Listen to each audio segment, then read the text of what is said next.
कोल्हापूरवरून मलकापूरकडे जाणाऱ्या बस चालकास पोलीस व त्याच्या पत्नीने शिवीगाळ करत मारहाण केली आहे. त्याचबरोबर मी पोलीस असून तुला बघून घेतो अशी दमदाटी देखील दिली आहे. यानंतर चालकाने संबंधित पोलीस कर्मचाऱ्यावरती पोलीस ठाण्यात गुन्हा दाखल केला आहे. याबाबत पोलिसांनी दिलेली अधिक माहिती अशी की मलकापूर आगाराची एसटी बस घेऊन बस चालक नितीन शिरगावकर हे कोल्हापूरहून मलकापूरकडे रविवारी दुपारी जात होते. यावेळी कलायगार हे पत्नीसह चारचाकी गाडीतून मलकापूरच्या दिशेने जात होते. वाघबीळ तालुका पन्हाळापासून एसटी बस चालक पुढे जाण्यासाठी प्रयत्न करीत होते, परंतु त्यांना पुढे जाण्याची संधी कलायदार यांनी दिली नाही.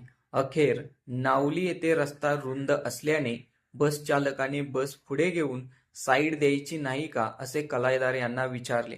यावेळी कलायदार दाम्पत्याने बस चालकास शिवीगाळ दमदाटी करीत मारहाण केली. हाणामारी दरम्यान कलायदारने बस चालकाला मी पोलीस खात्यात असून तुला सोडणार नाही अशी धमकी देखील दिली. याबाबत इचलकरंजी पोलीस ठाण्याचे पोलीस कर्मचारी असिफ महम्मद कलायगार आणि त्यांची पत्नी हाफिभा आसिफ कलायगार यांच्या विरोधात कोडोली पोलीस ठाण्यात तक्रार दाखल करण्यात आली आहे.